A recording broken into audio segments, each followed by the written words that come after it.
इसी के साथ खबरों में आगे बढ़ते हैं। केदारनाथ धाम के लिए हेली सेवा की बुकिंग शुरू हुई तो चंद मिनटों में ही टिकटों की बुकिंग फुल हो गई और बुकिंग की विंडो बंद हो गई, जिसके बाद अब इसमें कालाबाजारी का संदेह जताया जा रहा है और विपक्ष ने भी इसको लेकर संदेह जताया है। ऐसे में अब सियासत भी गर्माती हुई नजर आ रही है। बीजेपी के प्रदेश अध्यक्ष महेंद्र भट्ट ने कहा कि कांग्रेस हर काम में संदेह करती है और यात्रा को भ्रमित करने का काम करती है, लेकिन बड़ी संख्या में यात्री आ रहे हैं और कांग्रेस के संदेह से यात्रा पर कोई फर्क पड़ने वाला नहीं है। लाख यात्री पिछले देखिए, कांग्रेस को हर विषय पर एक प्रकार से संदेह व्यक्त करने का एक आदत सी बन गई है और मैंने पिछली बार भी कहा था, कांग्रेस उत्तराखंड की यात्रा को भी दिग्भ्रमित करने का प्रयास करती है। हर जगह संदेह का रखते रखते आज हम 63 लाख यात्री पिछली बार लगभग हमारी यात्रा में पहुंचा है, जहां हम 55 लाख का आंकड़ा और सरकारी आंकड़ा है।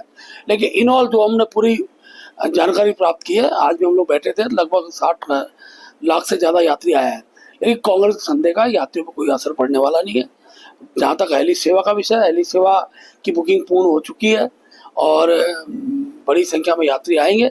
और लेकिन हम ये भी विश्वास दिलाते हैं यात्रियों को, जो यात्री उत्तराखंड आएगा उसको दर्शन करके ही मिलेगा। बीजेपी के स्थापना दिवस के बाद से ही बीजेपी ने प्रदेश में अनेकों अभियान चलाए हैं, जिसके तहत 3 दिवसीय कार्यक्रम किए जा रहे हैं। गांव चलो अभियान के तहत उत्तराखंड के पहाड़ी क्षेत्र में बीजेपी के कार्यकर्ता, नेता, विधायक, मंत्री ब्लॉक स्तर से जिला स्तर तक जाकर जनता से संवाद करेंगे और सरकार के कामों की चर्चा करेंगे। साथ ही वहां की समस्याओं के बारे में सरकार तक बात पहुंचाने का काम भी करेंगे। स्थापना दिवस से लेकर 13 तारीख तक हमने कार्यक्रम की रचना बनाई थी।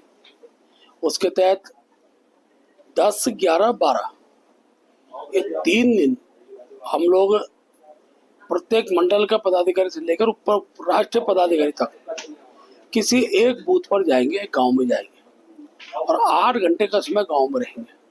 उसके अलग अलग अहम के कार्यक्रम रखे हुए हैं, जहाँ हम वहाँ पर अपने बूथ कमेटी की टोली से बातचीत करेंगे, वही वहाँ की समस्याओं को भी सुनेंगे, क्योंकि सत्ता में है तो समस्याएं जो सरकार तक पहुँचानी है उसको हम पहुँचाएंगे। इसके साथ साथ हमारे जो प्राथमिक सदस्य हैं, प्रत्येक सदस्य घर पर झंडा लगे, उसके कुछ वरिष्ठ पुराने कार्यकर्ता हैं, जनसंघ के कालखंड कार्यकर्ता हैं, उनके घरों पर व्यक्तिगत रूप से संपर्क करेंगे। ऐसे की वोटर्स होते हैं बूथ पर, उनके साथ भी मिलना, जो सामाजिक वर्ग के भिन्न जो लीडरशिप है, ऐसे सब लोगों से मिलने का काम करेंगे और आगामी दिनों के अंदर मोदी जी के संदेश को लेकर उनके बीच में जाने वाले हैं। और क्योंकि पंचायत का चुनाव है, उसके बाद विधानसभा का चुनाव है, हम अपनी गतिविधियों को पार्टी के आगामी चारधाम यात्रा के दौरान बीजेपी संगठन भी अपनी सक्रिय भूमिका निभाएगा, जिसके तहत बीजेपी के प्रदेश अध्यक्ष महेंद्र भट्ट ने कार्यकर्ताओं की एक बैठक की, जिसमें तय किया गया कि पूरे यात्रा रूट पर बीजेपी के सक्रिय कार्यकर्ता मौजूद रहेंगे और यात्रा मार्ग पर आने वाले तीर्थ यात्रियों को किसी भी तरह की परेशानी का सामना न करना पड़े, इसके लिए वो अपनी सक्रिय भूमिका निभाएंगे। कार्यकर्ता यात्रियों से बात कर उनकी हर समस्या के निस्तारण की कोशिश करेंगे।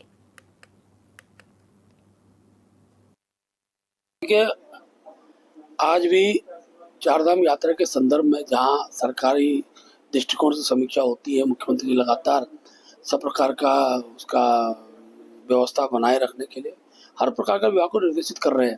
लेकिन संगठन की दृष्टि से भी हम लोग आज बैठे थे, पर्यटन मंत्री के साथ हम लोग प्रमुख कार्यकर्ता हम लोग बैठे हैं और आज हमने अपने सुझाव भी सरकार को दिए हैं और यात्रा निर्विघ्न हो, व्यवस्थित हो, उसके लिए क्या क्या आवश्यक है उसकी हम लोग को चर्चा की है। मुख्य रूप से यात्रा के वैकल्पिक मार्ग सुनिश्चित कर दिए जाए, उन पर जहाँ जहाँ वैकल्पिक मार्ग बने उसकी सूचना ठीक प्रकार से हो।